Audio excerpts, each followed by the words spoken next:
Yeah.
Good morning. I'm going to call the Board of County Commissioners meeting for Tuesday, September 26, 2023 to order. And our first business is to ask Mr. Robert Bush with Faith Baptist Church to come forward for our invocation, and the Pledge of Allegiance will follow, led by Commissioner Wilkinson. Please rise if you can. Dear Lord God, we're so thankful that we have the opportunity, Lord, and the freedoms in this country to gather here. Lord, we thank you, Lord, that, Lord, we thank you for your mercy. We thank you for your grace, for your salvation, Lord, for dying for us and rising again, Lord. We just pray that you'd put your blessing, Lord, on this day's activities, on this meeting today. We pray that you'd give them wisdom and understanding. Lord, we pray that there'd be order. We pray that you'd give them softened hearts and yielded wills. We pray, dear God, that things would be accomplished according to your will. In Jesus' name, amen. Amen. Please join me in the pledge. I pledge allegiance to the flag of the United States of America and to the republic for which it stands, one nation under God, indivisible, with liberty and justice for all.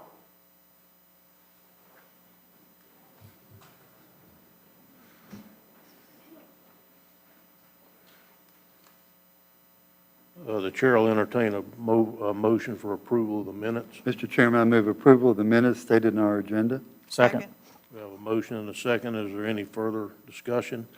Hearing none, all in favor say aye. Aye. Opposed, ayes have it, motion carries. We're going to move to presentations, and our first one will be presented by Commissioner Harvey, Domestic Violence Awareness Month Proclamation. Thank you, Mr. Chairman.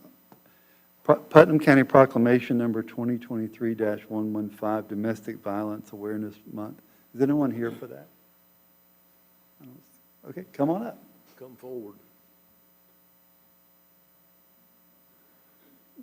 You don't want to come? No. Domestic Violence Awareness Month. Whereas domestic violence is a crime that impacts all citizens of Putnam County. And whereas the impact of domestic violence is wide-ranging, taking a dramatic toll on the criminal justice system, law enforcement, healthcare community, and society as a whole. And whereas each year in Putnam County, an estimated 1 in 4 women and 1 in 9 men are victims of domestic violence, that would translate to 13,000 individuals affected in our county. And whereas it is vital for our community to support the victims of domestic violence and assist with their grave financial, physical, and psychological losses, and to impose legal sanctions against the perpetrators of personal violence. And whereas Lee Conley House is the only domestic violence center in Putnam County, providing 24-hour services and counseling to victims and their families, and has been awarded certifications through the Florida Department of Children and Families. And whereas the Putnam County Board of County Commissioners urges all citizens to actively participate and support all programs sponsored by the Lee Conley House, thereby assisting in this elimination of domestic violence in our community. Now, therefore, be it proclaimed by the Board of Commissioners of Putnam County, Florida, that October 2023 is designated as Domestic Violence Awareness Month in Putnam County to participate in planned activities benefiting the Lee Conley House in its missions to provide shelter and support services to victims of domestic violence and their families, done, ordered, and adopted this 26th day of September 2023. Mr. Chairman, I move this proclamation forward. We have a motion. Do we have a second? Second. We have a motion and a second. Is there any further discussion? Hearing none, all in favor say aye. Aye. Opposed? Ayes have it, motion carries.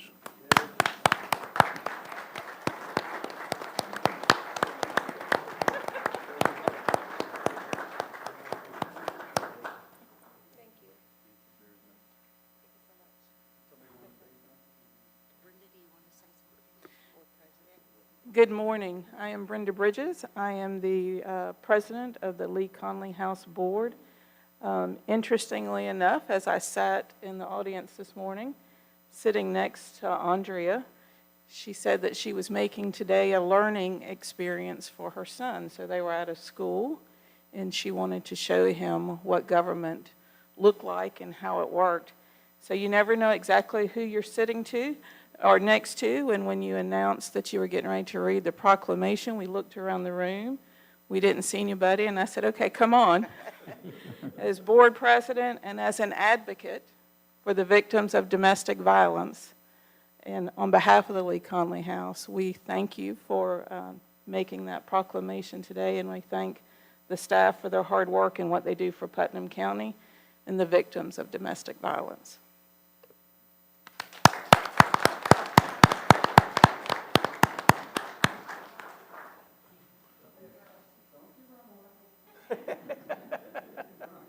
Y'all want to go down or just get up Whatever you here? say. It's up to y'all. Whichever a little bit. There we go. I'm short, so I gotta get between two. Your son don't want to come up? You'll be in the paper. Thank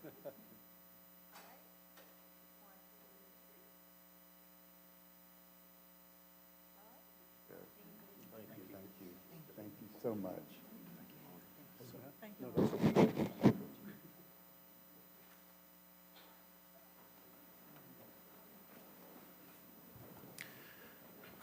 Okay, next, we have a proclamation on 4-H Week that will be presented by Commissioner Pickens.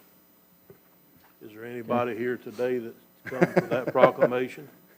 Please come forward.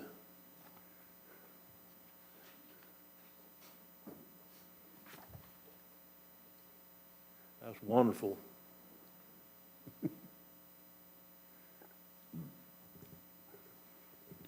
Okay, Putnam County Proclamation number 2023-116, National 4-H Week.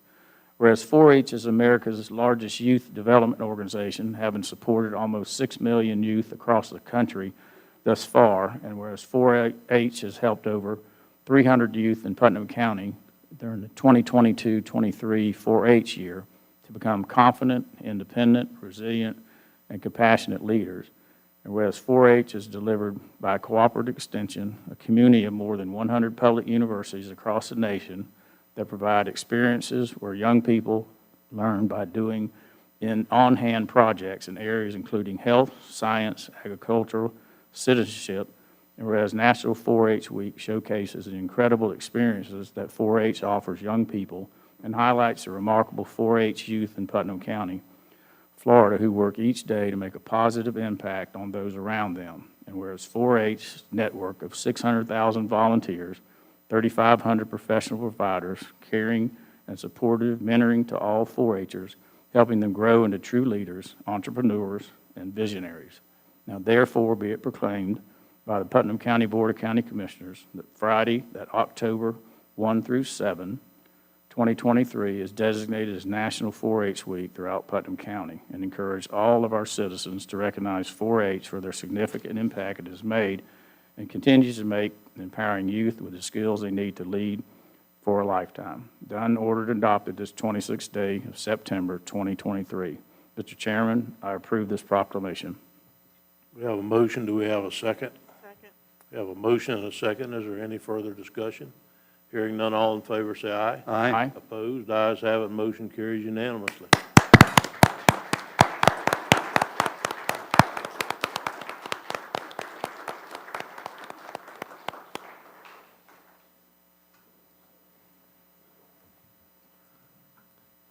have to speak, Heather. Thanks. As the Putnam County 4-H agent for Putnam County and UF-IFAS, we appreciate that you recognize the youth in our county. And, sorry, I'm pathetic, sorry. The amazing things that they're doing. To come and see them at our county council, which we invite you to do the first Tuesday of every month. We have an officer team with president down to parliamentarian, treasurer, sentinel, inspirational thought leader, and teaching them to get up in front of people to run a business meeting, because one day when you guys empty these chairs out, these are going to be the people that fill them. That's right. And so we appreciate that you recognize our youth and our youth development program and the things that we're doing for them. Thank you so much. Thank you. Bring them up, Heather, we'll get a picture. Let's go down front with the kids.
Wait a minute.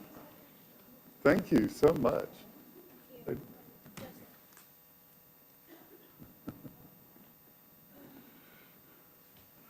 really a cool situation to see people you've known since they were these younger children's age come forward and be the leaders of the pack now.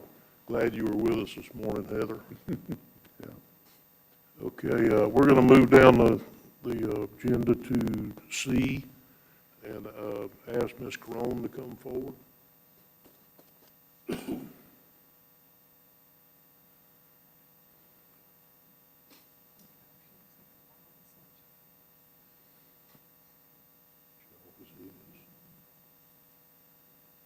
Good morning, everybody. Good morning. Good morning. I am pleased to announce that Madison Yakel is our Employee of the Month for August of 2023.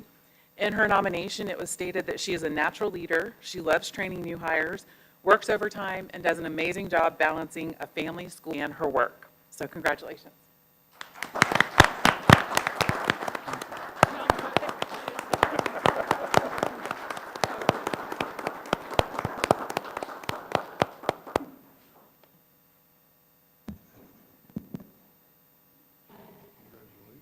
After we get a picture, I'd like for all the emergency people to come forward and get a picture with us that's here this morning for this.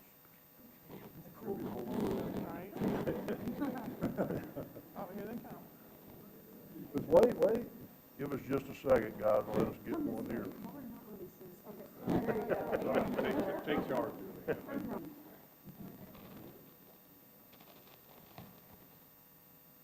All right, now y'all can come. Now, everybody come forward. All stage. Oh, we got that, didn't we? Remember that? The boys skated, the girls skated, and now it's all skate.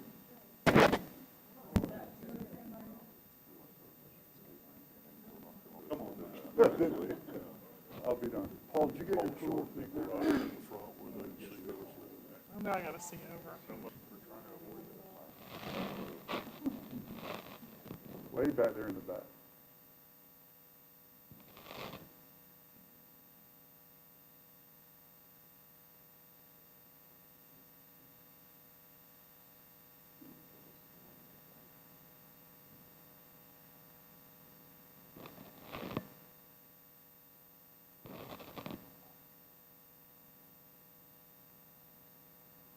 All right. Congratulations. Congratulations.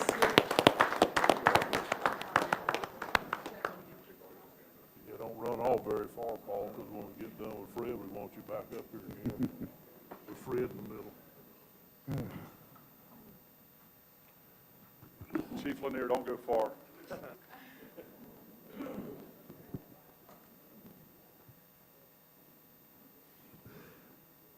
Fred, they're making you wear a path in the carpet back and forth, aren't they?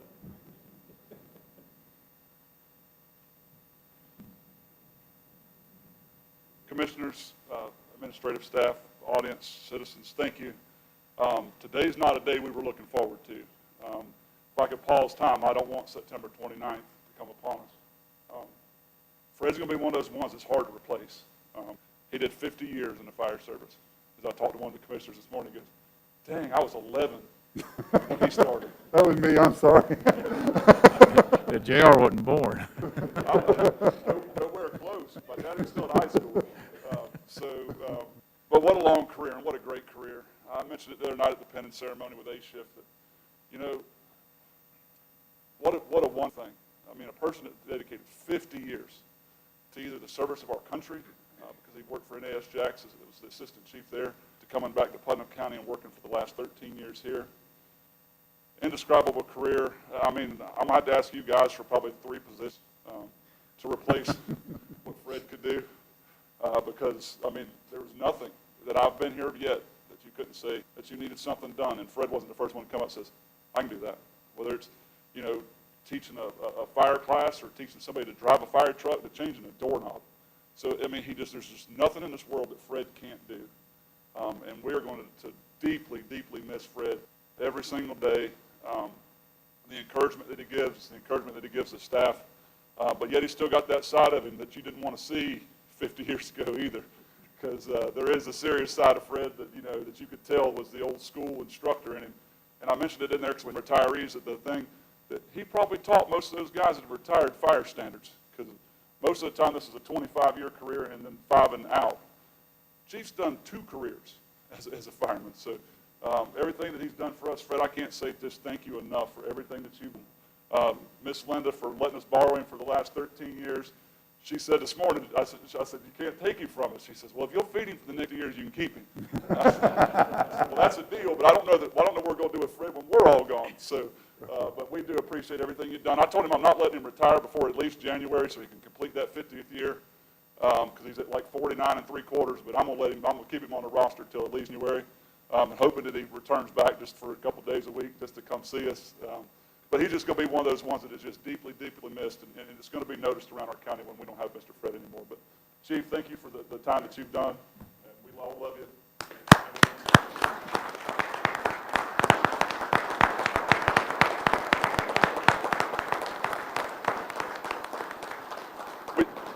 We do have a plaque for Chief. I got it up here in front of the podium. When I walked in this morning, Ms. Laura says, that's a big plaque. And we want to present this to Chief here for his 2 years of service to the citizens of the state and the 13 years of the citizens of our county. So, Chief, thank you so much.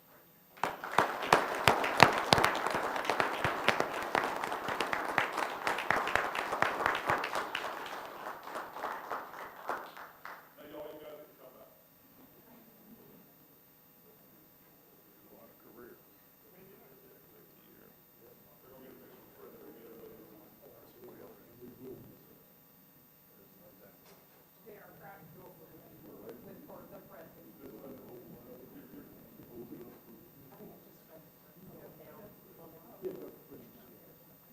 And Miss Linda's coming in, so we go to.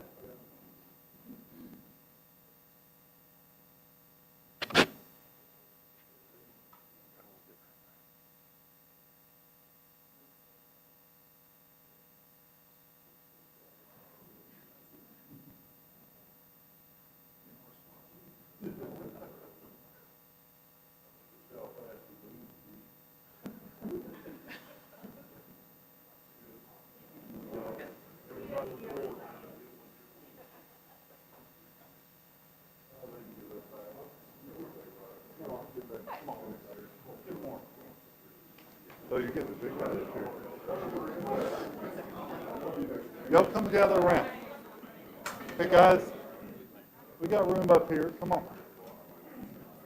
Come on. I'll stand right here behind you. might want to do it. Feel like it's sitting there. You're good. Here, come on.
Good deal. Thank you again for your distinguished service.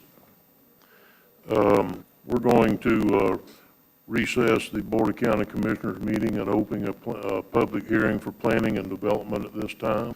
We'll move into the case number REZ 2306. There he is.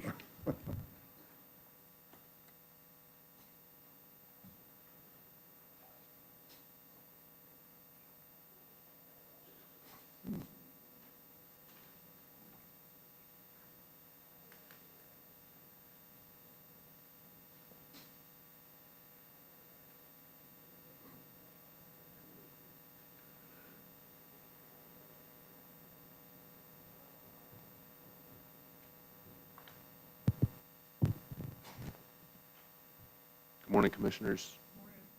For the record, Zachary Baker, Planning and Development Services, the rezoning case REZ 23-000006. As stated, the applicant is a request to rezone a piece of property. The applicant is Sharon Barnes. Parcel is .66 acres located at 3029 Twig Street, the intersection of Twig and Palm here in Palaca. The current zoning of the property is commercial, professional office, CPO. The request is to rezone to residential single-family R1A to conform with the surrounding zoning in order to sell the property. The .66 acre parcel is located at the southeast intersection of Palm Avenue and Twig Street. Mostly urban reserve land use is surrounding the property with some commercial land use to the northeast of the property. The current zoning designation of commercial professional office does not allow residences, which would make the property harder to sell in a residential neighborhood. It is worth noting that there is a single-family residence established on this property. Residential single-family R1A allows for residences and conforms to the surrounding zoning districts. The area is largely zoned for residential, with a residential mobile home lot to the south and a commercial professional office lot to the northwest. Here we have the aerial of the subject parcel. Here we can see the future land use as urban reserve for the subject parcel and surrounding, with some commercial up on the Krill Avenue intersection. Here we can see the zoning. Again, it's residential 1A all around it. The current zoning is CPO. There's some RMH, residential mobile home park, a few parcels to the south. The current future land use designation, urban reserve, which is compatible with the proposed residential single-family zoning district, is in place. Pursuant to policy A193A2C, urban reserve land use does allow for residential uses. The current commercial professional office zoning district does not allow for residential uses. Residences are an allowed use in the R1A zoning district. This would also allow the property to conform with the surrounding zoning. Staff is recommending approval of the zoning designation from CPO to R1A as it is consistent with the comprehensive plan and complies with all applicable procedures and requirements of the Land Development Code. It was reviewed by the Planning Commission on August 9th, 2023. with a recommendation for approval for the zoning request. That was a unanimous recommendation as well. I can take any questions. Any questions of staff at this time? Hearing none, is there anyone in the audience that would like to speak for this project, for this zoning? Is there anybody that would like to speak against this zoning? Okay, I will close public comment at this time, and the chair will entertain a motion. Mr. Chairman, I'd like to move approval of staff recommendations, approval of this application of rezoning application REZ 23-00006, an ordinance of the County of Putnam, State of Florida, amending the official zoning map for Putnam County Incorporated into Article 2 of the Putnam County Land Development Code Ordinance 2005-18, rezoning A. 0.66 plus or minus acre partial land from commercial, professional office, CPO to commercial residential, single-family R1A, providing for severability and effective date on case number REZ 23-00006, Barnes, ordinance number 2023-014. We have a motion. Do we have a second? A second. Have a motion and a second. Is there any further discussion? Hearing none, all in favor say aye. Aye. Opposed? Ayes have it, motion carries. We're going to move to SD 22-010. Zach? So Chairman, for the record, we do not have anything prepared for that project. It's already come through Planning Commission and Board of County Commissioners. Approval for the plat has already been recommended. The agenda item was to be placed on consent agenda whenever it was transmitted to be placed on the BOCC agenda. It was mistakenly put on the public comment. I do have, as a reminder, I do have the plat with me. I can leave with Shannon out front for signatures after the meeting today. And this has already been reviewed. This is just the formal Yeah. approval of the resolution. Correct. Yeah, the only comment I'd like to make, is there a reason why we couldn't have handled this like we handled budget resolutions? Why couldn't we have brought the resolution along with, in case, because it hadn't been passed yet at the last meeting? I was wondering why we had to have this additional step instead of just signing it after the last one, because we approved it already. We could. So we can look at that as far as just bringing the resolution in the future for. We try to do that in the future, is go ahead and include the resolution and with it, in case it gets approved, we can sign the resolution then, and we don't hold this up for another meeting or two Yes, in order to do this. Yes, sir. I'd have to look at the land development code. That might be something we can revise. But yeah, we will make an effort to make it a swifter process.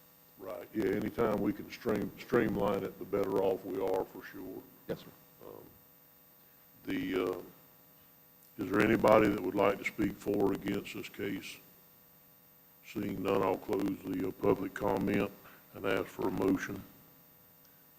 Mr. Chairman, I'd like to move approval of the Moats Family Subdivision SD 22-010, resolution number 2023-117, approving Moats Family Subdivision Final Plat, resolution of the County of Putnam, State of Florida, approving the final plat of the Moats Family Subdivision, providing for severability and effective date.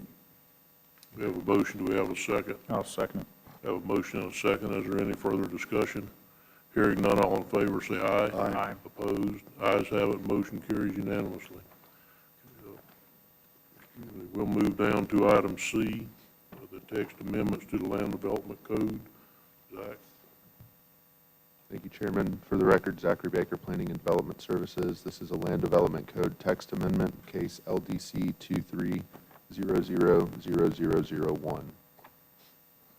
As a reminder, Florida State Statute 125.664B summarizes this is the first reading of the proposed ordinance for amending language on allowed uses in the Land Development Code.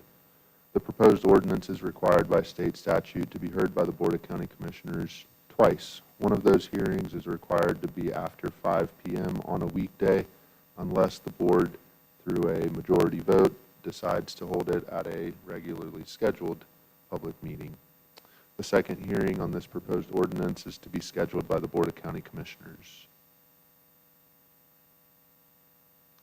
The application by Mr. Michael Smith is requesting an amendment to Article 7, Division 2, Section 45-503E, requesting to revise the minimum utility-based dimensional requirements for legally created lots as defined by the Land Development Code. The subject Land Development Code text amendment proposes to revise the minimum utility-based dimensional requirements for legally created lots. The Land Development Code currently stipulates minimum dimensional requirements for lot area and lot width based on whether the subject lot is serviced by private well and septic, central water and private septic systems, private well and central wastewater systems, and those lot sizes would range from 1 acre, 43,560 square feet, to a quarter acre, 10,890 square feet, and 100-foot lot width to 75-foot lot width, respectively. The current Land Development Code is inconsistent with density allowances listed within the future land use element of the Putnam County Comprehensive Plan and dimensional requirements of zoning districts defined in Table 7.02A of Land Development Code Section 45501. The applicant is making this request to amend the LDC to eliminate utility-based dimensional requirements for all new legally created lots that are serviced by central water and private septic, and new legally created lots serviced by private well and central wastewater. The applicant also requests a modification to LDC Section 45503E1 to reduce the minimum lot size requirements for new legally created lots serviced by private well and private septic systems from 1 acre to 1/2 acre. This item was reviewed by the Planning Commission on August 9th, 2023. However, the motion was approved died due to a vote of 3-3. So here we have, and strike through underline, the applicant's proposal. So in just, or in general here, parenthesis E1, the request was to strike 43,560 square feet, replace that with 21,780 square feet, strike 1 acre and replace it with 1/2 acre. I can see here now that that strike through underline doesn't show very well, but we'll see it better later on in the presentation. The applicant then requested to strike all other dimensional requirements for subsections 2 and 3. So staff supported the applicant's LDC amendment, the intent of it, and has proposed an addition that would accomplish the goal of revising the minimum utility-based dimensional requirements of new legally created lots while still providing securities that the health, safety, and welfare of Putnam County citizens would not be diminished, and to align the Putnam County Land Development Code and those requirements established by Florida State Statute Chapter 381. So here we can see the staff proposed changes for this code section, again keeping the intent of this request in mind from the applicant. And here we can see that, to summarize the changes, for private well and private septic, we do agree that a 1/2 acre is sufficient. For central water and private septic system, we suggested a change to 10,890 square feet, 1/4 acre, with a minimum lot width of 75 feet. Where central water and central wastewater are present, staff believes that those minimum lot areas should be as allowed by the zoning district or planned unit development, as well as the lot width as allowed by zoning district or planned unit development. The proposed text amendment was brought forward for staff to review a discrepancy between the Land Development Code, the Comprehensive Plan, and Florida State statutes as it relates to the minimum utility-based dimensional requirements for new legally created lots. Utility-based dimensional requirements have been established to ensure reasonable degradation of sewage materials into the soils and to reduce the risk of groundwater contamination. By adjusting Putnam County's utility-based dimensional requirements to align with those cauterized by Florida State Statute Chapter 381 Infill development can easily be attainable without concern of negatively impacting surrounding properties or property owners. Furthermore, the proposed revision will align with those density requirements established in the Putnam County Comprehensive Plan when denser residential development is permitted.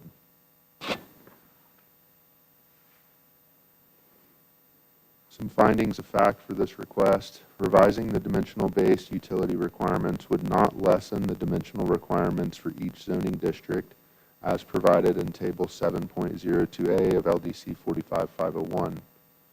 The proposed text amendment aligns with those dimensional requirements established in Florida Statute 381.0065(4) and does not exceed what is allowed by state statute. The proposed text amendment does not require smaller lots when appropriate infrastructure is in place. It merely provides landowners the opportunity to make greater use of their land. Should property owners desire to own, buy, sell, or develop larger tracts of land, that right would be upheld. The proposed text amendment will not generate residential densities greater than what is already permitted by the Putnam County Comprehensive Plan and will promote residential infill to maximize property utilization and increase development. The proposed text amendment would be applicable for commercial and industrial lots, given the proposed use can fit on said smaller lots, which would promote new niche markets and develop in the suburban and rural areas of the county. For these reasons, staff is recommending approval of the staff-suggested revisions to LDC Section 45503E. As a reminder, at the August 9th, 2023 Planning Commission public hearing, the Planning Commission vote resulted in a 3-3 vote, so there was no official recommendation made to the Board of County Commissioners. I do have, if necessary, some clarifications I can read directly from this report.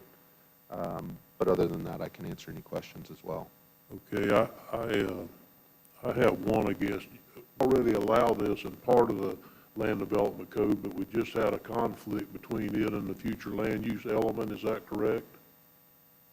So the issue is the future land use categories and some of the denser future land uses, urban service and urban reserve and rural center. We do have the provisions to allow 2 units per acre without community water and community sewer. So in other words, 2 units an acre with well and septic. The land development code stipulates that if it's well and septic, it has to be 1 acre and a minimum lot width of 100 feet.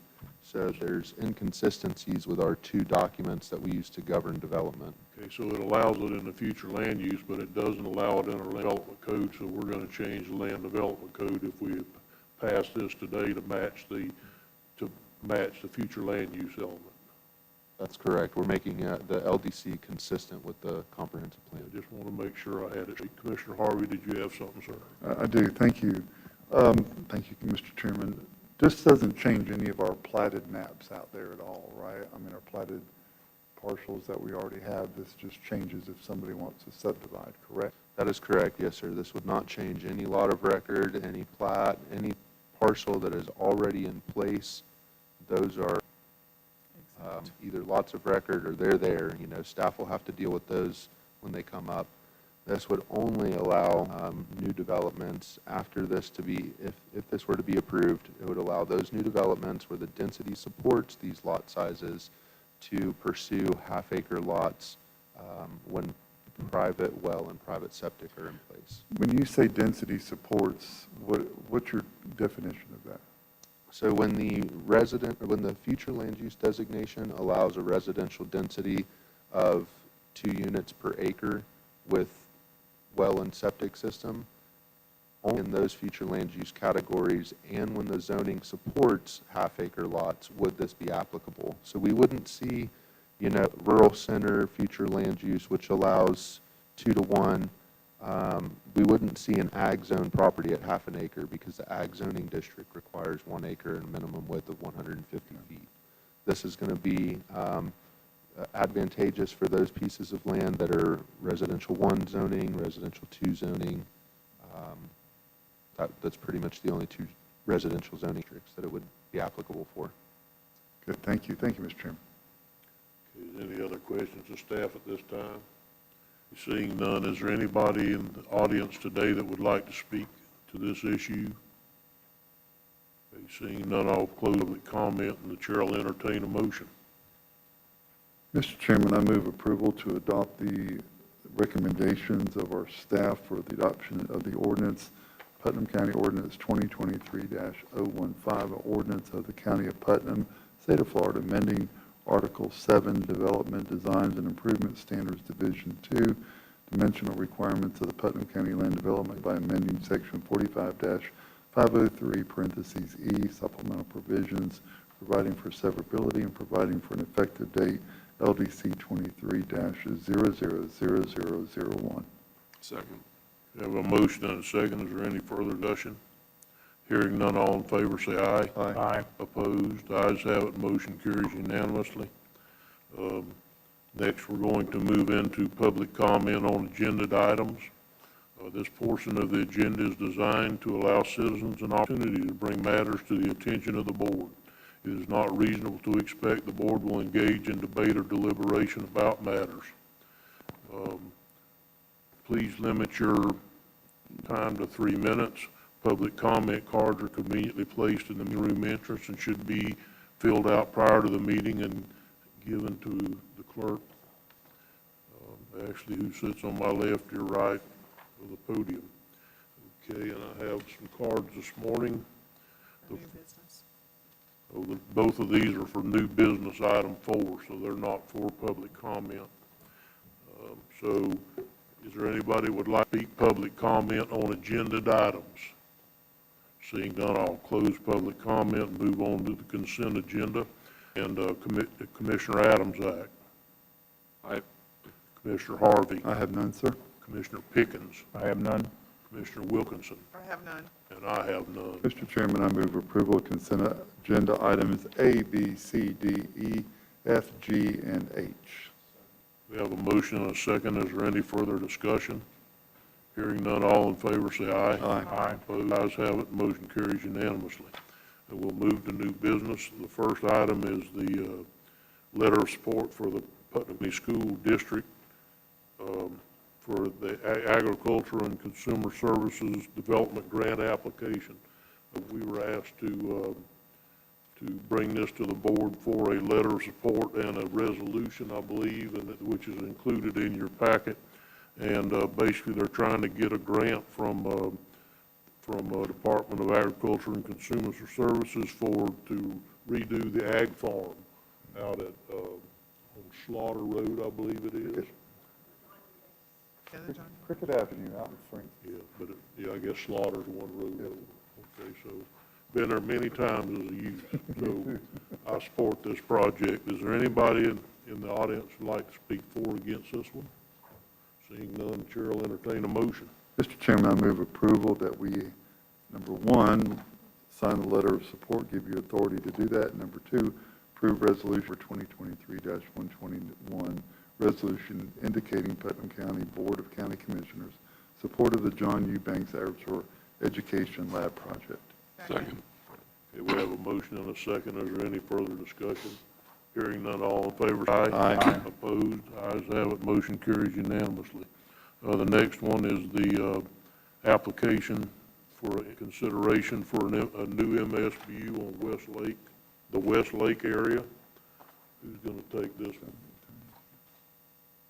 I know just enough about this one to make me dangerous. I've talked about it about 3 times now, I think, or 4. Yes, sir. Different ways, shapes, or forms. They've readdressed their map a couple times with Mr. Poprosky, and what we have here is we have we'll call it a developer that wants to come in and form an MSBU. I don't know if that's really the context that an MSBU was intended for, and that's just my opinion. I think MSBU is for lots that are already developed to make it better for citizens and the citizens group that's there. However, what we see here, I believe, is a developer that's got 290 some of these lots in the first phase of this that's asking for an MSBU in front of undeveloped lots. So I don't know how that's supposed to go. And I mean, that's kind of why we're here today having this discussion, because that should be developed property. So we're going to go out and put a bunch of dollar in an undeveloped piece of property and hoping one day that it'll develop. I think we saw a case last week where a developer came in and decided that they were going to pave the county, but in this case they're wanting the county to develop. So this kind of here this morning to have that discussion. The other issue I have with it is it's 200 and some, I mean, whatever the votes are, it doesn't matter if there's an opposing side here. So that kind of makes a difference in my opinion as well, because you start looking at what the other people in the area have, even if they were all against it, doesn't be enough vote to get to make a change. So that's kind of why we're here today, to see what direction you guys want us to travel. We've heard about this before several times, and it's come back to us. Each time it changes a little and comes back to us. And I'll just tell you right up front, I'm not for this. I don't think this was ever the intention of the MSBU process, was for the county to front money to a developer to go in and pave the roads in his subdivision and then turn around and get reimbursed somewhere in the future, maybe.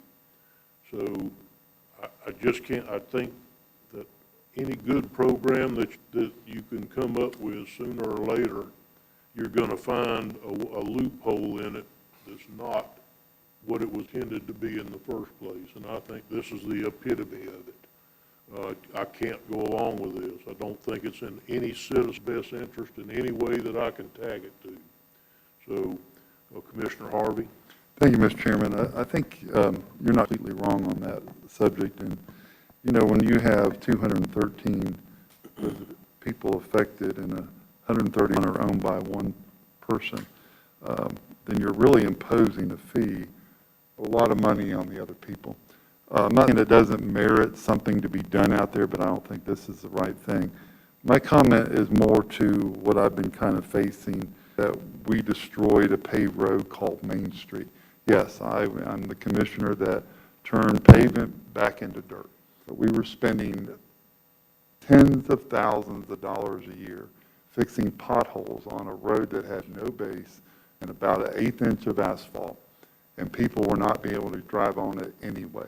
So this board, the previous board, went out there and we hired a company to come in there and mill that road up, and it's maintainable right now. So yeah, I'll go down as the first commissioner, probably in Florida, take a paved road back to dirt. But believe me, you weren't driving on that road anyway out there. And it was put out there by a developer to sell those lots. Make no mistake about that.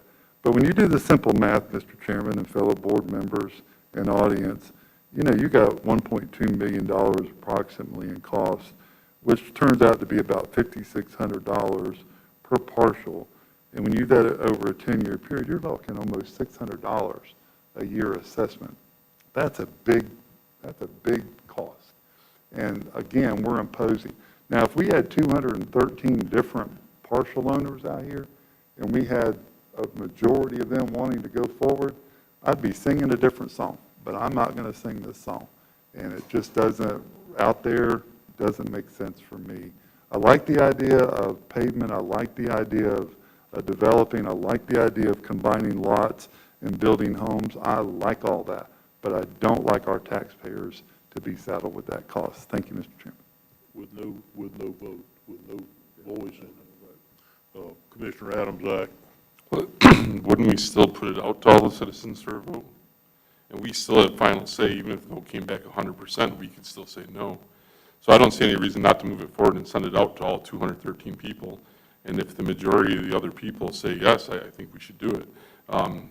I think this area is an area that's going to be dead and stagnant if something doesn't happen in order to get pavement out there.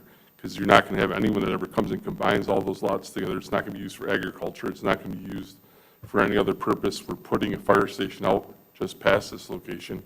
I lived in this location for the first 2 years I was in the county. It's a great location, but it's stagnant because no one's going to do anything there unless there's some pavement and some reason to start something. I don't know that the MSBU language says that we're supposed to analyze who owns the properties within the MSBU. I just don't believe that it says that. I get it because we happen to know who it is. If it came from a different source, we wouldn't be talking like this. I think we should move it forward to send it out to the, I mean, it's not that costly to send it out to 213 people and see what they say, the rest of them. I mean, I think that allows them the opportunity to have the voice to say yes or no, along with the quote-unquote developer, which I don't think, whether he's a developer or not, really should play a part in this, but that's just my opinion. The problem is, unless I'm misunderstanding this, is our current rules state that if 50% plus one comes back of the property owner, so that one person has only got to vote for himself and his own lots, and the rest of them get no voice and representation whatsoever. I thought my understanding from the attorney when we discussed putting that language in, though, that we still, in the end, could vote no as the 5 commissioners. Is that true or not? It's true that regardless of what it is, that's a tool that you consider, but to send out letters at this point, there's not a subsequent review process that I'm aware of. I mean, this is whether or not you either grant the petition or deny the petition to go forward with the MSBU. Okay, And but we obviously- could decide to send letters instead and say no, but we'll send letters out, couldn't we not? No, I don't know when you would say no. Once you send the letters out, you're telling people essentially what the cost is going to be. Okay. In the past, we haven't established the cost in the letters, so I mean, that was the argument that people had at other MSBU's when we sent out for paving, is we couldn't say the cost because we didn't have a real estimate. So what's different about this one? Well, I mean, I guess that's for JR, really. in most places, your developer's the one that provides the roads. I mean, that's really the incentive for them, and then they pass along the cost to the people that they're selling the lots to. So I've never seen it where a developer has the county pave the road. I mean, you can look up in Clay County, 220. 220 got 4-laned by Eagle Harbor between 17 and 21.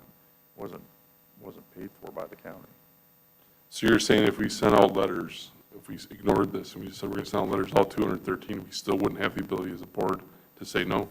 That's my real question is, if we decided to ignore this and say we're going to send out letters all 213 to get feedback from the other 100-some lots or 90-some lots, whatever it is, that was my understanding before, like when we send them out to the other MSPUs, like we send out to Bumpy Trail and that, I mean, that one came back at 2% or whatever, so that wasn't going to happen.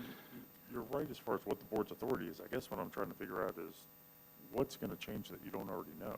You know. I want to know the opinion of those other people that haven't been talked to, the people that we're concerned about. And I'm sorry, it's in the agenda item too, but I mean, the other consideration that I know that the board's going to take into consideration is that, you know, a majority of the developed parcel owners now are delinquent on their taxes, and this would add an additional financial burden to them.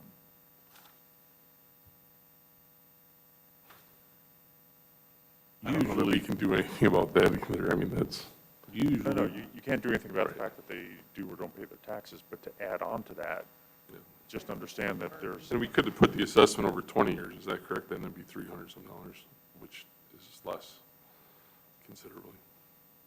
I think we could change it to do whatever we wanted to do. I just don't know if you have enough interest from 3 commissioners to get that done. The problem that I'm having, usually when we send out letters, it's to find out if we have a majority of the people in a neighborhood that would consider an MSBU. We know we have a majority here because they're all one person who has asked for the MSBU. But like I said earlier, that's the epitome of a loophole in the system. There's no way that the county should come in and pay for a developer to build the roads. It should be the other way around. The developer should build their own roads and build the roads into it too. I mean, they should go above, not ask the county to do it and then borrow the money or pay or make the other people in the subdivision that don't even have a voice in the matter to come in and participate in the cost of paving the road. If they want it done, then they need to come in and petition, and then we'll send out the letters and go through it for them. But that's not what's happened here. A developer doesn't want to pay his fair share, is the way I look at it. So I don't see it that way because the developer's going to pay his per lot. Whoever owns it, right, when he sells it, whoever owns the property, whether it's Lot A that's owned by, let's say I own a lot there, or it's Lot B that's owned by developer Sean or whoever the person is, right? When they sell that lot, that cost goes on to that next person too. It's not, But the developers. And then we also get a larger tax base because they built a home on that property and all the other things that come with it. If we want this land out there to remain dead forever, we'll continue to not be able to do anything. We're never going to get enough dirt to pave money to pave all those roads out there. I think this is a start to start building a community out there this is where it should be centralized. If we had the dirt to pave money, I would say let's pave it ourselves anyway. So that's the point. We just don't have the money to do it. This is an opportunity where maybe we could, and I want to hear from those other 90 residents, and that's all I'm asking for. Well, I don't think it's fair to ask all those residents that haven't asked for the road to be paved to share in the cost of the developer of paving them roads. I don't think it's fair not to hear whether they want to do it or not. I mean, if you polled all 90-some houses. Commissioner Harvard, you have something to answer? I do. Along those lines, I think, again, back to my original comments, if we had 213 different people, I would feel a lot better putting the taxpayers of Putnam County at risk on this project. But rest assured, you're going to, if this development doesn't go through and we spend $1.2 million, our clerk finances it with some kind of a bond. It's over 10, 20, 15 years. I don't care the number there. These properties, some of these will sheet back to the county. And then we're going to be selling them at a minimum bid of over X amount of dollars to recoup our money, if anybody's interested in them out in that area. So I think it's a big risk on our taxpayers, and right now I'm just not for it. So thank you, Mr. Chairman. Mr. Pickens? Yeah, and I agree with what's been said. And Paul, I see your side also, but I don't know that this program is intended to be used like this. I truly don't. So I'm not in favor of it. Okay, the chair will entertain a motion. Mr. Chairman, I move that we deny and follow staff recommendations not to move forward on this Westlake MSBU. We have a motion. Do we have a second? I'll second it. We have a motion and a second. Is there any further discussion? Yeah, I'll just say this. I think we're doing a disservice to those other 90-some parcels in not asking their opinion. Most of them aren't even aware that this is a possibility. Well, I hope that if they decide that they want to come in and petition for an MSBU and not the developer, then, this is no different than somebody buying a piece of property, cutting it up and saying, we want you to pay the roads for us. I don't see any difference in that. The majority of our citizens that live in MSBUs don't even know they're an MSBU, don't know what an MSBU is. They have the fee on their taxes. They're completely not aware. We go to MSBU meetings where there's thousands of people that are in the MSBU, and we're lucky if 5 to 10 people show up. These people out there don't know what an MSBU is.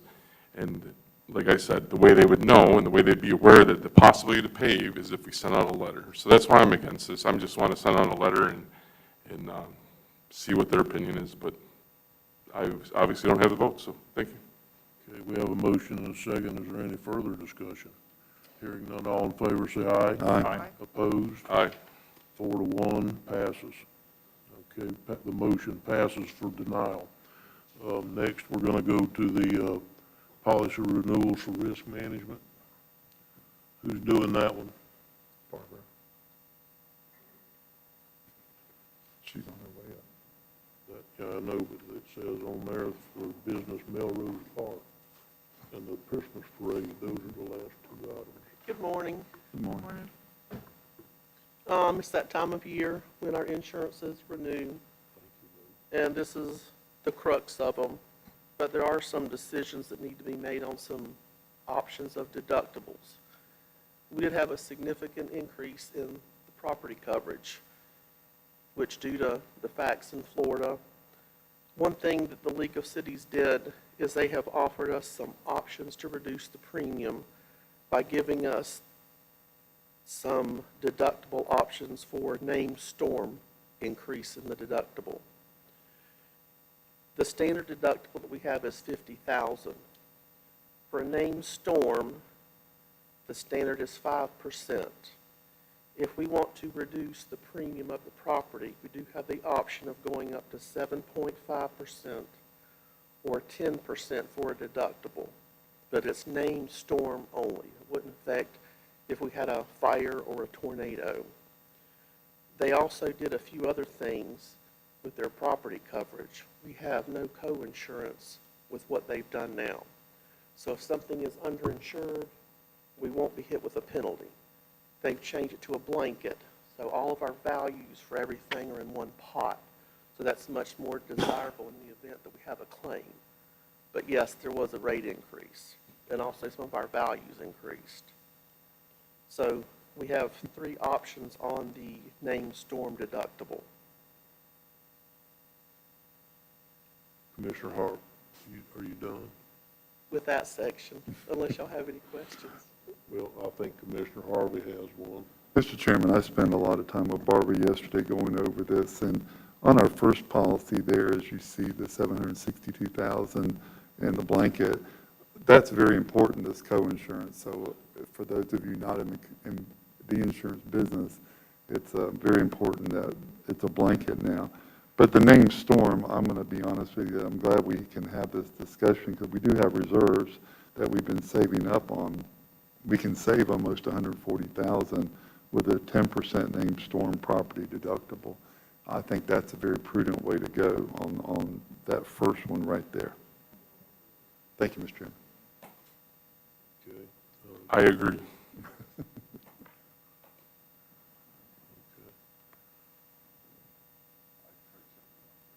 Okay. Yeah, I think we need to. I think we need to kind of take them one at a time and discuss them and decide what we're going to do. So what, the first one would be the item at the top. Is that what you're saying, Commissioner Harvey? It is. Up here. Yes, sir. And so, is it going to, let me ask you this, is it going to change, you're the insurance expert sitting up here on the committee. I mean, really, Don't know about expert. I've bought a lot of it, but I don't know if I'm pretty good at comp and some of the workers' comp and stuff, but I'm not so good at this. So, what is our options, Julianne? You knew you had to have something ready. You knew I wasn't going to let you just sit there and not say something. Appreciate it, Commissioner. I'm sure. In each of the options that you have before you, I believe that based on our financial capacity at this time, that you are safe in taking on the higher risk. That's right. That being said, to some degree, these decisions truly come down to you all as a board and your preference for risk aversion. I do not believe that we are putting the county in a financial liability or vulnerable spot by taking the 10% premium for a named storm. Okay. When the named storm comes up, with it being the county and not some private individual that's doing this, in most situations, wouldn't it be covered by a FEMA declaration and make us whole on a lot of this? It could be. I know that's I just can't a predict that. possibility. Right. I can't tell you what would fall when an instance happens. I can tell you what ultimately then would be covered by FEMA. But it is possible. So you recommended taking the 10%? I do. We make that in a motion. Let's do this at least. Okay. Write this off a little at the time in case it changes. Mr. Chairman, on our first bullet, Florida Municipal Insurance Trust for property, auto, inland marine, crime bond coverage, I recommend that we do the 10% named storm property deductible that saves us $139,995 in premium. Second. Okay, we have a motion and a second. Is there any further discussion? Hearing none, all in favor, say aye. Aye. Opposed? Ayes have it. Motion carries unanimously. Okay, so, Mr. Adams, act your lights lit. Would you like to say something? No. Okay. I was just going to agree with Julianne before. Excuse me? I was just going to agree with Julianne before. Okay. I agree with Ms. Julianne's statement on this subject. She'll never not let you agree with her, so that. It doesn't happen all the time. I hear that.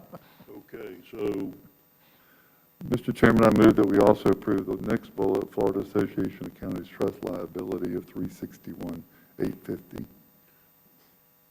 Before I ask for a second on that, could I ask you a question? You may. Are you going to approve all the rest of them? Well, the next one we got, why don't we do, yeah, this one is our Florida Municipal Trust Port Authority property, and that's given us a discount option there also. And then we have the bottom one has a discount option. Okay, so what you're saying is the Florida Association's County Trust Liability and the Florida Association County Trust Liability Port Authority, those two? Those two, yes, sir. Move Okay. approval. For which number? There's three choices in that, too. No, just these two don't have any choices. It shows 313, 361.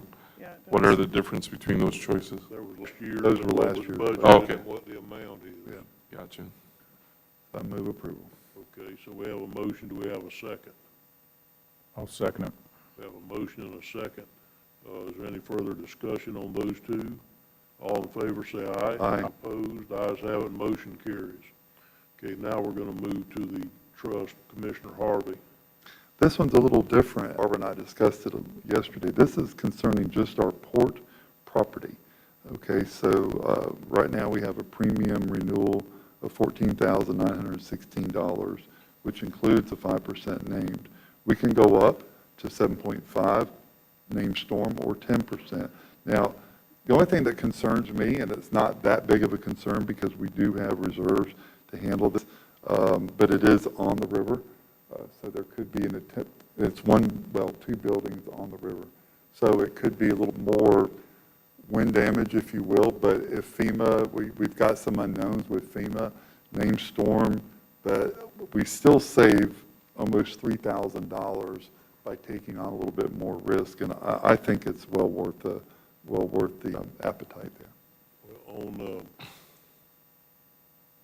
I understand $3,000 is not a little bit of money, but you're talking about 3 roof panels blowing off one of them buildings, and you've eaten into that. So I'm not so sure that, I understand trying to save the $140,000, but I don't know if it's worth trying to save $3,000 or even $1,600 to not have to basically double your liability on your insurance policy. So we're talking $14,900 and full boat with the 5%. So I don't know that it's worth a little bit of extra money on this particular one to just leave it at the 5%. And we had that discussion yesterday. That was one of our topics. So I have a question. And Yes, Commissioner Adams, currently, the front building that's closest to the river, we're renting, correct? What type of insurance do we require them to have? Because that would help in my decision. Are they just having liability for themselves, or are they? I don't have the lease, Commissioner, with us today to look at it, but I can get that information. Because I know there was But I'm something in sure there it's that somewhere carry around $1 insurance, million but policy. I don't know if it was on our building. Yeah, I would say. think it's on our building. It would be the liability. It's usually just liability. Yeah. I believe you're correct, Liability Chairman. on the and contents Commissioner. covered. I was curious. I just remember something that there You was have a an owner section. interest in it, you can't carry on. Right. Correct. To me, I could go either way on it. I'm fine with it's a risk that we would have to take, but I'm good with just keeping the policy renewed at that 14,916, if that's the pleasure of the board. Is that a motion? It is, sir. we have a motion to keep the 5% on that one. Is there any second? Second. Have a motion and a second. Is there any further discussion? All in favor, say aye. Aye. Opposed? Ayes have it, motion carried unanimously. Mr. Chairman, the other ones are the policy managers for fuel storage, tank liability, Coggins insurance for VFIS accident, sickness coverage, Gallagher Bassett for workers' comp, Florida Sheriff's workers' comp program for sheriff's comp, and Hunt insurance for catastrophic inmate medical insurance. I recommend that we approve those at the proposed rates. Second. Okay, we have a motion and a second. Is there any further discussion? Hearing none, all in favor say aye. Aye. Opposed?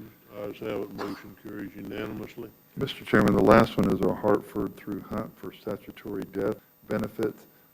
Do believe that since our reserves are not fully, but we have a healthy reserve, that we could go ahead and pay our 2-year policy and save about $2,000 on that. So I look forward to that. So I Is that a recommend that we motion? make, yes, sir, I recommend that we pay the 2-year prepaid installment of $39,126, which saves us $3,172 from the annual policy. Okay, we have a motion and a second. Is there any further discussion? None, all in favor, say aye. Aye. Opposed, ayes have it, motion carries unanimously. Julianne, are you gonna need to do a budget change of some kind to pay this additional monies? We will, but given that the renewals came in so late, the budget has already been set and advertised, approved by DOR. So the budget amendment will likely come in the first quarter or the second quarter of next fiscal year when we'll make an adjustment. Okay, and that much for the additional insurance premiums that we didn't budget for because they even came in higher than we had assumed they would. That will come of general reserves next year. Either general reserves or the insurance fund reserves, depending on where we actually end our fiscal year this year. So it is possible our claims are going to end less than what we originally projected. And if we have those dollars in the insurance fund reserves, we would look there first. Thank you Yes, sir. for that clarification. Ms. Shepherd, do you have anything else to add this No, morning? not unless y'all have any questions. I'm good. Anybody else have questions? Thank you. Thank you. Okay, we'll move down the list to the administration item for the Bonnie Melrose Lighted Christmas Parade. I have 2 speaker cards this morning, one from Mr. Rush and one from Mrs. Blizzard, okay? I'm not sure which of these y'all want to talk on. There's 2 different items on the agenda, so one of them is the Bonnie one, and I think that's He's got what. her hand raised. Is that the one you, okay, we're going to hear that one now, if you'll come forward. And I'm thinking the other one is for the next one on the list, from Mr. Rush. You want to talk to both? Okay, well, as soon as she's done, I'll invite you up. If you'd give your name and address for the record, My please. name is Maggie Blizzard. I live at 6022 Dogwood Lane, Melrose, Florida. I'm just passing on an opinion, and as we know, everybody has one. My husband is a retired police officer from the city of Fort Myers. The city of Fort Myers hosts the largest nighttime parade in the state. He worked that parade for over 20 years. Nighttime parades are a lot of fun. There's many more logistical concerns on a nighttime parade. His opinion as a law enforcement officer is that 26 and 21 do not have enough lighting, public safety for a nighttime parade. The staging areas for the parades are even. So I'm just passing on that opinion. Thank you. Rush. If you'd state your name and address for the record, please, sir. Hello, I'm Joseph Rush. I'm at 6220 Dogwood Lane. You can pull that up there. Thank you. I'm here primarily to speak on the second issue, but the 2 issues are closely related. When these issues came up over the past year or 2 or more, I, this past year, went around and did a survey. There are many people who, different sides of this. There aren't 2 sides to this issue. There's like 5 sides to this issue. And I surveyed quite a number of the local business people. Iron Turk-Williger, trouble with that last name, owner and operator of Blue Water Bay in Melrose. He in particular made some nice comments. He was hoping to be here today. And I have a form that he filled out, a questionnaire. But mostly he complained that he's very in favor of a daytime parade. He said the Saturday night parade over the past 2 years has cost him over $6,000 in lost business. Customers who were at the restaurant had difficulty leaving. Those that had reservations couldn't get there for their reservation. And thirdly, people who called in to-go orders and tried to come by and pick them up could not pick them up. So he says he lost $6,000. His waitresses made almost nothing in tips that night. So he, and a few other people in town, but he was one of the most outspoken people, that the nighttime closing of State Road 26 is a major problem for his business. So I just Chairman, I don't mean to interrupt, but wouldn't it be normal protocol if he has a document that he provides it to the board through our process so we could all see it? I mean, he's referencing something that we don't have. We don't have it in email. Could you email it to us at least? That's normally the. Right. So, yes, I have the paper that he gave me and signed. If you want, I can give that. Otherwise, I understand what constitutes hearsay evidence or whatever. But I have surveyed a number of people, and there is a concern, I think a legitimate concern that we can all see, that closing State Road 26 could have a serious negative impact on businesses. And from my discussions and evidence, that seems to be supported. So I just wanted to bring that up. Thank you. That was it. I just procedurally thought that we usually make people give her the record and pass it out to everyone to see. If he turns it in, that's correct, but if he decides not to turn it in, that's up to him. So, thank you. I'm sure glad you're here. I need supervision. I've been the first to admit it for years. So anyhow, the first one here, what they're asking for is not crystal clear to me. They're asking to close State Road 26 and State Road 21 on December the 16th, but it doesn't have a time on there. So they're saying that they don't mind the daytime parade, they mind the evening parade. Is it somewhere else in the packet? Yes, sir. It's under the Melrose Patriot letterhead, the next page on your agenda, right there from 6 to 7. Was it dark at 6 to 7? Yes, it is. Very, very dark. All right, Commissioner Harvey, did you have? I do, Mr. Chairman. This one gives me heartburn. I enjoy a nighttime parade as much as anybody, and thank God that the town of Interlaken, we do it inside the town of Interlaken. I've always said that. And even then, some of our staff members have been there. It's a little scary at times. No, it's a lot scary. But it's a real confined area, and the town assumes the liability. So with that in mind, this is really dark. It is a very congested road. 26 and 21 in both directions, north and south from that intersection, are busy. We do have law enforcement. They've signed off. They've got a plan. I feel a little bit better of it. But this, if someone got hurt, let me assure you that the DOT form, they're held harmless. So this comes back on the taxpayers of Putnam County to be, whenever we do things like this, and what's our appetite for the risks that we have. I enjoy a nighttime parade as much as anybody, but I have my concerns, but I will be in support of it because I do believe that law enforcement, they've changed some of the routes, they've cleaned up some things. If they can maintain what they're saying they can do here, I'm not so opposed. But I was contacted by Mr. Twilger. Also, I was contacted by Wayne at Friars, and they both have lost sales. They both have said that publicly. And, you know, one thing that bothers me, when we hear small business owners who talk about losing sales, and this is just my pet peeve, so if you will allow me, Mr. Chairman, this might be their profit for the week. Saturday night might be the profit that they've been holding on to all week long, and they paid all their expenses Monday through Friday, and this is where the owner gets to take a paycheck home. Those of us who are in business have written paychecks that we've never cashed before. And people don't understand that, and sometimes that you just write a check and you leave it there because you don't have enough money to cash it in the bank, and your employees are far more important than you are.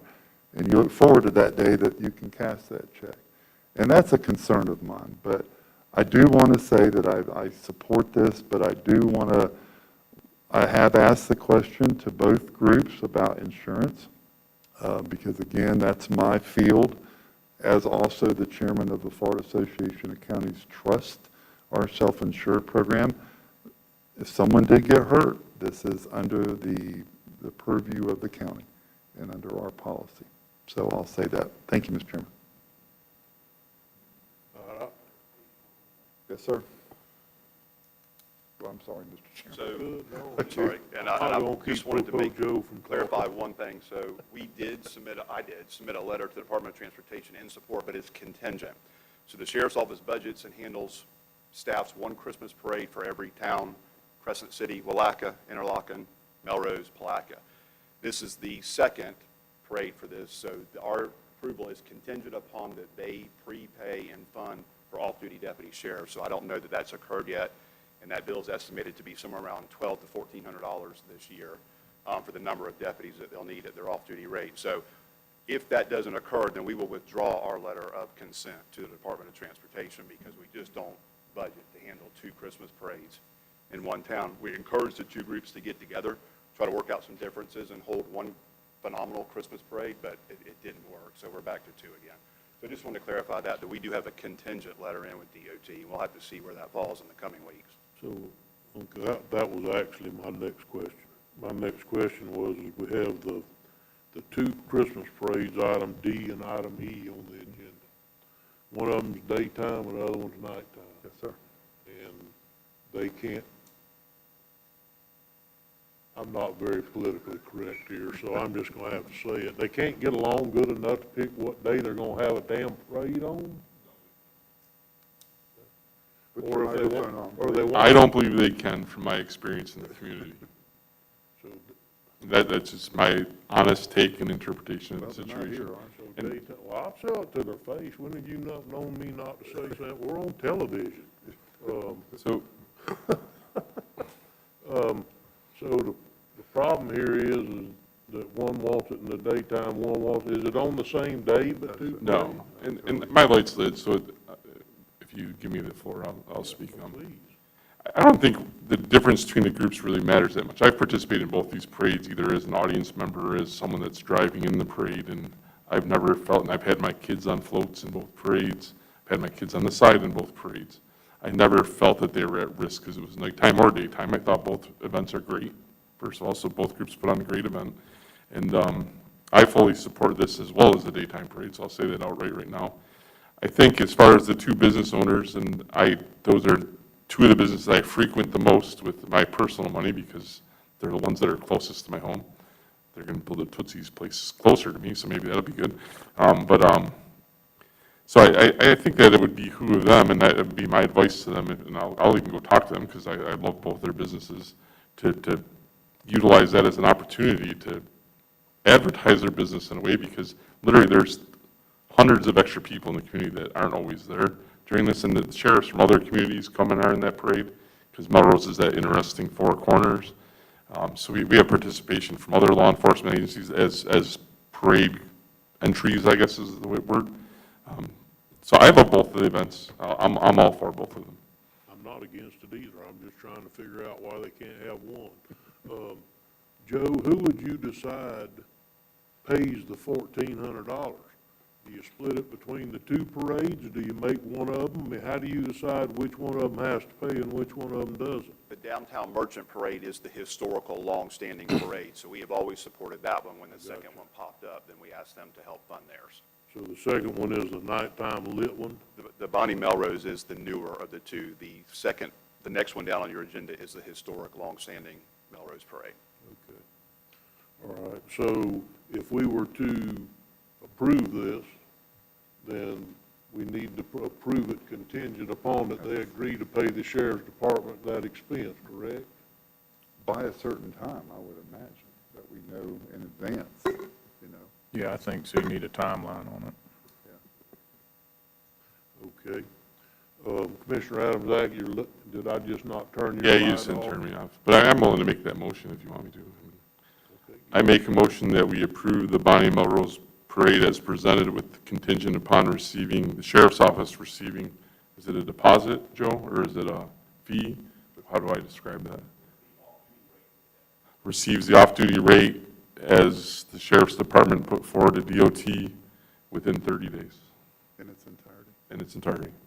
I'll second that. Okay, we have a motion and a second. Now, keep in mind, even if all we're approving is that I sign the letter of support, because it's got to go to DOT for them to be approved. So the motion should probably say that maybe within 2 weeks of when DOT approves them to do it, because we're not approving, we're just signing a letter of support is all we're doing today. Okay. DOT's got to give them the final approval. So contingent upon DOT's approval as well? Yeah, within 2 weeks after Are you DOT willing to approves. amend the second? I'll amend the second. And I'll amend the first contingent upon DOT's final approval. Okay. We have a motion and a second. You have some discussion? Yes, sir. What we'll do, staff will take direction from the board's motion here today and amend the letter that will go on for your signature. Okay. All right, well, we need to get it out to them quickly as possible because that date's coming and we don't want to hold them up if the board wants to do it. Okay, so we have a motion and a second to approve the letter being sent to DOT. Is there any further discussion? All in favor say aye. Aye. Opposed? Ayes have it, motion carries. Okay, the next item on the list. Joe, did you want to talk about this one too? All right, Don't you love his shirt, Mr. Chairman? you betcha. This was a gift from Clayton. You don't know Clayton. I do know Clayton. I can't believe you're here. No, everybody knows Clayton anyway, and I did a lunch giveaway, and this was to clearly identify me as I was knocking on doors. The daytime parade, I'm the president of the Melrose Business and Community Association. I'm also the chairman of the Christmas parade. I've been doing it for several years now. And we try to coordinate it with Melrose Elementary School. Their safety patrol marches with us. We, for the past couple of years, I've been very pleased. What is a parade without a marching band? We've had the QI Roberts band the past few years, and I just got a message from them. What day is the parade this year? So apparently they're coming back. Both groups have told us they can do daytime parades. They can't do nighttime parades. This whole issue has come up over the past few years, and it was hoped that we could meet and work it out amongst ourselves. I worked very hard meeting with all sorts of people in the community, as I said, including the people from the Melrose Patriots. But the more I reflected on this, the more that I realized that the MBCA is a player on a field, and they're a player on the field, and we're being asked to referee it, and you don't ask the football players to referee themselves. There's certain people who are sitting in the role of referee, or think of it as the commissioner of the baseball league. So if we have any commissioners, they are the ones who have to play referee and decide. And we're not even talking about in the same game. We're talking about two different games. We coordinate our parade also with Keystone Heights. They have a nighttime parade the same day. So floats come to Melrose, do the daytime parade, and then on. So we also coordinate, Melrose Elementary has their breakfast with Santa Claus that morning. And after that, they all come over to the parade. So it's quite a number of events all blend together. We want a daytime parade. The other group is very enamored of having a nighttime parade. So it's really two separate questions. Do we want to do lunch, and do we want to do lunch, and do we want to do dinner? And I'm interested in lunch, and other people are interested in dinner, and I don't have a dog in the night. I'm having a square dance that night. I have third Saturdays. Come on out to the Dancing Fish and do-si-do your neighbor, swing your partner. So we were asked to referee this, but the more I reflected on it, it's not our place to be refereeing this. We want to have a daytime parade. Melrose Elementary wants it. QI Roberts wants it. The businesses seem to want it. And so, by golly, with the permission of this group, move forward and have another Christmas parade. I wanted to address why couldn't these two groups work it out amongst themselves. It's because we're talking about two totally different things. They want a nighttime parade, we want a daytime parade. You can do both, you can do neither, or you can do one or the other. But I am here very in favor of the daytime parade, and that is what I'm hoping Thank you very much. Thank you, sir. Yeah, I just want to say, Dr. Rush, I appreciate what you're saying there, and that's spot on. They are two separate events, and this commission should decide on each of them individually, so thank you. Well, again, I think all we're doing is approving the chair to sign a letter of support to DOT for the road closure. So the chair will entertain a motion. Mr. Chairman, I move approval of the letter for the road closure, and it's also Resolution 2023-124, read by title only. Second. We have a motion and a second. Is there any further discussion? Hearing none, all in favor say aye. Aye. Opposed, ayes, the motion carries. Okay, Melrose is going to be supported by a letter for both Christmas parades to DOT. Okay. All right, next we're going to go down to the code enforcement case. We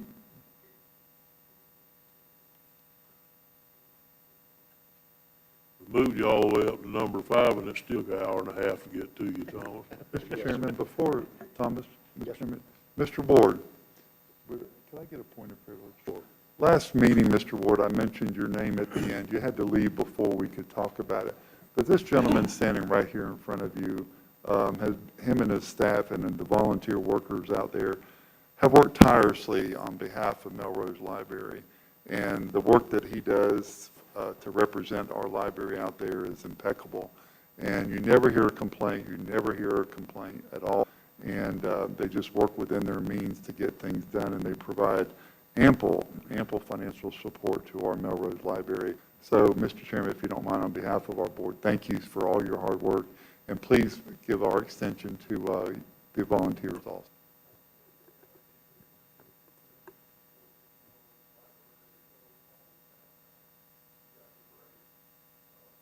Thank you, sir. Thank you. No problem. Thank you. Okay, Thomas. Code case is 2016-320. Address is 291 Q Lake Drive. Property owner's name is Penny Mac Loan Services, LLC. The violation was care premises. Original fine amount was $53,797. Total cost of enforcement action was $2,200. The property owner has recently purchased the property and is now compliant, requesting a fine reduction. If the board approves, we recommend the reduced fine to be paid within 90 days. Okay, is there anybody in attendance who would like to speak for or against this case? Seeing none, the chair will entertain a motion. Mr. Chairman, I move that we approve code case 2016-00320 of the amount of $2,200 to pay within 90 days. Second. We have a motion and a second. Is there any further discussion? Hearing none, all in favor say aye. Aye. Opposed, ayes have it, motion carries unanimously. Thank you, Thomas. And we'll move into appointments. Commissioner Adams Act. Commissioner Harvey. I have none, sir, but I do want to report that I'm getting close to somebody on the planning commission after all these years. Thank you. Okay. Commissioner Pickens. I have none. Commissioner Wilkinson. I have none. And I have none today. Next, we're going to move into public comment on miscellaneous items. This portion of the agenda is designed to allow citizens an opportunity to bring matters to the attention of the board. It is not reasonable to expect that the board will engage or debate or deliberation about matters on which the board has received no prior information as part of the agenda. Please limit your time to 3 minutes. Public comment cards conveniently placed at the meeting room entrance and should be submitted prior to the meeting to the deputy clerk who sits to my left, your right on the podium, Ashley. Thank you, Ashley, for raising your hand. And I don't have any additional cards. Is there anybody today that would like to speak? Please come forward, Mr. Minor. Is your right hand broke, David? You can't fill out a card? Or? I was debating on whether I was going to say something. I want to thank the commission for the building and zoning has changed a lot in the last few years. I'm sorry I'm not here to gripe about something, but I want you to know that it has changed a lot. I've gone in there to get electrical permits, a couple other things, walked through the door, had a lot more progressive feeling about it, and I just want to thank you and let you know that. So, Thank you. Thank you, David. Thank you. And I agree with you, David. As you well know, I do this for a living outside this chamber, and I think they have made great progress, especially in the last few months. I really do. Looking for further progress, but I'm just telling you, I think they're doing very well compared to previous times. Also, is there anybody else in attendance that would like to speak? Okay. I'll close public comment then, and we'll move to the Honorable Matt Reynolds. Good morning, Mr. Chairman. Thank you. I have nothing to update the commission with today. Thank you. Okay. The Captain Commando, Administrator Suggs. Thank you, Mr. Chairman, Commissioners. Just a couple of things this morning. One is I noticed Mr. Killebrew sitting in the back, and it's good to see you today. And just a shout. Good to see you. Oh, okay. Is it always not good to see him, or is it today? It's always good to see Ed. So I believe you made him blush. I believe you made blush. I may have. I'm fixing to make him blush even more, probably. You know, I got a phone call. I received a phone call, I should say, a couple weeks ago from another city manager from another county who has an employee that works for them from Putnam County going through some difficult times. Their parents were. I reached out to Ed to see what type of help we could get, as well as Laura Berardi. And in about 15 minutes from Laura, I got a page-and-a-half list of resources that we could assist the family with. And I think I reached out to Ed about 9:40 that morning. At 11:15, I got a text back that he was already en route with needs. Ed, thank you on behalf of that family. So, from what I understand, it was a huge difference. So, personally, from me to you, thank you this morning. So, you know, and secondly, I'm going to take another shameless plug here and wish my daughter-in-law a happy birthday today.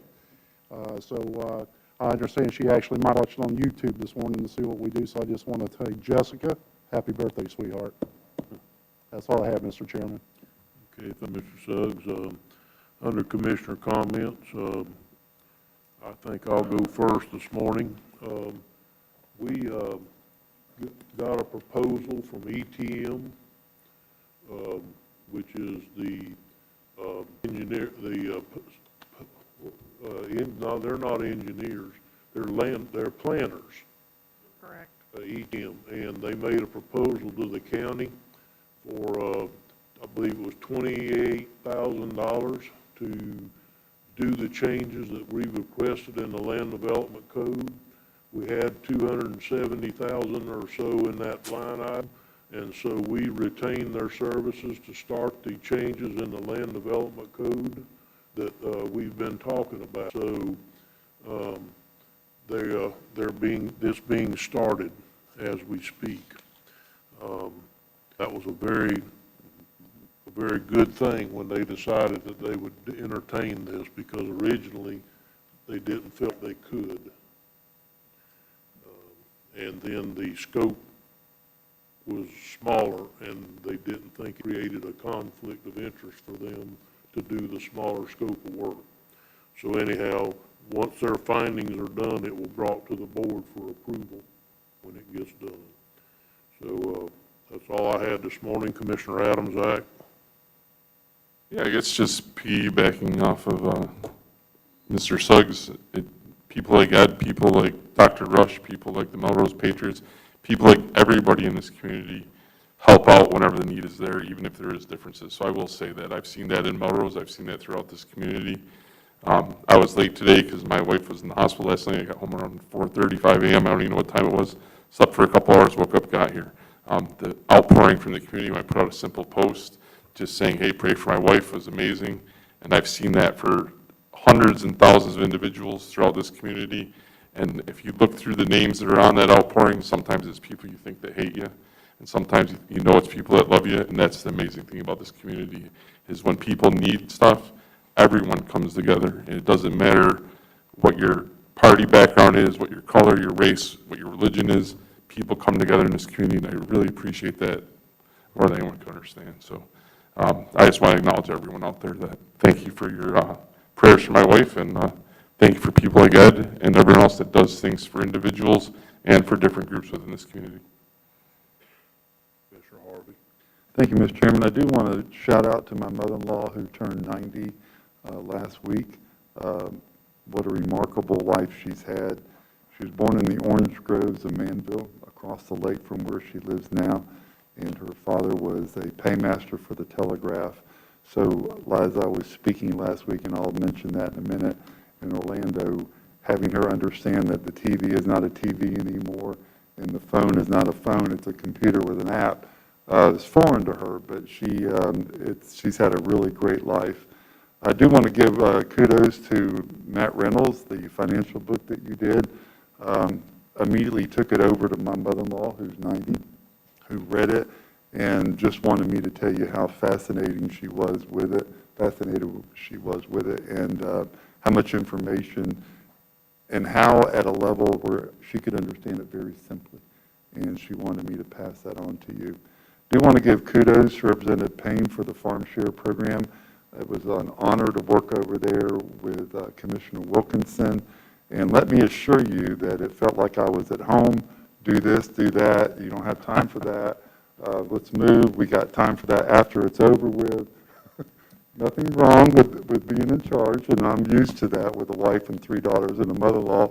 But it was we had a mission to fulfill. We had a goal, and we accomplished that goal by getting a lot of families. I don't know how many families we finally fed, but it was the fairground parking lot was full of cars of people that really, really needed food, and it just blesses your heart to have the ability, number one, to say a prayer over them before they got there, and then to be able to fulfill their needs. As Commissioner Adams said, it was just a blessing for that. And last week I did go to the Broadband Summit that was put on by the Department of Commerce now, not Economic Development anymore. And I was able to represent Putnam County as a speaker at that broadband and tell the rest of the audience what happens in rural Florida as our phone drops, as our computers buffer, as we don't have internet service in some areas, and how important it is. And people look at you like you got a third eye when you mention that. But truly, broadband is coming. There's a lot of money being spent throughout the state of Florida. There's a lot of money coming to Putnam County.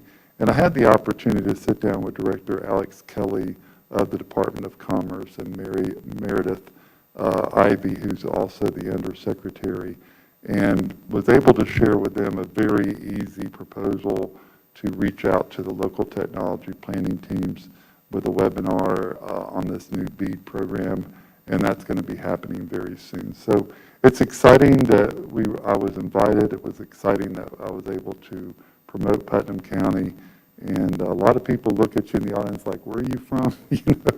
But you're able to tell them you're right in the hub of many great counties, and we're a great county also ourselves. So I appreciate that opportunity. Thank you, Mr. Chairman. Mr. Adams, did you have something else to add? Yeah, I apologize. I missed something in my notes. So one thing that I've gotten a lot of feedback on is our MSVUs in West Putnam. I don't really know a lot about the ones in the other areas of the county. But I will say this, thank you, Tony. I've been getting a lot of feedback that, side roads that traditionally maybe got hit every 5th time they came out there are getting hit every time. So people are very appreciative that their road is actually getting hit now. And the grading is better. And, you still get the complaints when it actually has a downpour and something breaks or something floods out or something, but we usually get out there and fix them now. So I just want to give that feedback too, because I have been getting positive. At Hitchcock's, I had 3 people come up to me in the 10 minutes I was in there. And then I was at a birthday party for some kids, and same thing, several people, it was right in one of my MSBUs, and several people came over and were like, hey, these roads are so much better than they have been in the past, and we really appreciate it. And they even appreciate the garbage pickup, but I actually think a lot of that's the community members being more prideful that their roads are better, or actually doing a better job of cleaning up the neighborhoods, because I don't think our MSPU contractor really goes out and picks up the garbage to the level they're talking about. So, but yeah, it's awesome. Thank you. Mr. Pickens. Yeah, thank you, Chairman Turner. My comments are pretty much personal comments. Last week was probably one of the best weeks of mine and my wife Holly's. Monday we celebrated our oldest granddaughter's 5th birthday, and Tuesday we celebrated our 63rd 36th wedding anniversary, which is special. I had a lot of people didn't think I'd make it 36 months, let alone 36 years. But it's been great. And on Friday, we were able to go to Isabella's school in Ocala for Grandparents' Day, which was absolutely fantastic to see the excitement of all the children when their grandparents came in. So they sang us a song, and we were able to go outside in a pavilion and have some cookies and drinks. And then we went to Disney World. So anyway, Disney World is still expensive. But I tell you, the Saturday morning, we were able to take the shuttle bus to the Magic Kingdom, and then we took the boat ride over to the kingdom. And to see the excitement of the opening of the day in front of Cinderella's castle for a 5-year-old little girl was priceless. We also have a 3-year-old granddaughter, and she was there too, along with my son Ian and his wife Shanae, and then Bobby, our youngest son, and his girlfriend Victoria. But it was really a magical day. I can say that I have seen more people that day that I want to see the rest of the year. But it absolutely was a wonderful week, and thank you for letting me share that with you. Thank you. Mr. Wilkinson. Thank you. Thank you, Commissioner Harvey, for mentioning Farm Share and participating with us. I think we fed about 350 families that came through the line, and it certainly touches your heart when you see people coming through the line and there's tears running down their face. And we had about 5 or 6 of that happened, and then the amount of people that were elderly certainly shakes you a little bit when you see that need in the community. But lots of things happening in Putnam County that are good, and that was just one of many, like Commissioner Adamsack mentioned. Also, at the last meeting, I mentioned the animal control facility and what they had done during the hurricane, but I also wanted to thank the anonymous donor who paid for the adoption fees for the month of August. I believe we were able to adopt out about 60 animals, and that's in addition to the hundreds. 60. Yep, in 1 month, they adopted out about 60 animals. And then that's in addition to the hundreds that get pulled for rescue. And so I'm thankful for them, for Ms. Tillman and her crew, and certainly the person who paid those adoption fees. That was wonderful. And then I wanted to mention real quick that I have had discussions, and Matt, I'm going to put you, Clerk of Court, on discussion, but I did have discussions with Clerk of Court Matt Reynolds regarding lighting up the courthouse lawn and the courthouse during Christmas. I think it's very important. I would like to see that. We need to bring some positive light to the courthouse. It's the center of downtown, and while the city does their own lighting, adding some lights to the courthouse would be amazing. It could be the beginning of something like we see in St. Augustine, but at a smaller scale, where people, flock to downtown to look at lights and see what's just drive through for the kids. I mean, I have grandkids, and they love to see that kind of stuff. So I have asked Mr. Reynolds to look into what that would cost. I think it would be minimal for the amount of positive energy it would bring to the downtown area. And I just wanted to mention that to you and thank him for at least considering it. And then I'm sure we'll see something maybe in the future coming forward on that. Absolutely. Thank you, Commissioner. Like we've discussed before, it's something that we went and got a preliminary quote on to see how much it was going to cost, and those figures came back, and as we've discussed before, I think that it was quite a bit too high, but we're working now on trying to look at, obviously, getting the most bang for the buck, but we're also going to reach out to the private business groups, entities like, One Putnam, Visit Palaca, those sort of groups that may be interested in partnering with us to help down there so that it looks good during the parade. So we're actively working on that now, and we'll be certainly bringing more information back to the board as soon as I can get it. Yeah, well, it's certainly good to think outside the box sometimes and bring in those, private-public partnerships, and this would be a great example of that. And then, maybe some churches would want to come down during the Christmas holidays and have caroling on the courthouse lawn, or any kind of activities that they want to have. I think it's just, again, something positive for downtown and for the county as well. And before I close, Commissioner Turner, could you explain to me a little bit about, you said that there was a $28,000 for the Land Development Code for ETM. That's going to include the family lot split, I'm sure. Is that on the list, Julianne? You know, I'm not giving up on that. Oh, I understand. If it's not, it will be now. Okay, all right, very good. And I guess those charges are something that the county administrator gets to approve, is that right? Because I don't, the $28,000 you mentioned. Well, the money's already in the bank and been approved, and it's in the line item, so it can be up to 65. Okay. With the administrator and the chairman on board. Okay. He can do up to 25 by himself. Okay, I just wanted clarity on that. As long as the money's in the fund already. He can't change, none of us can change money into the budget. It has to already be there. Okay.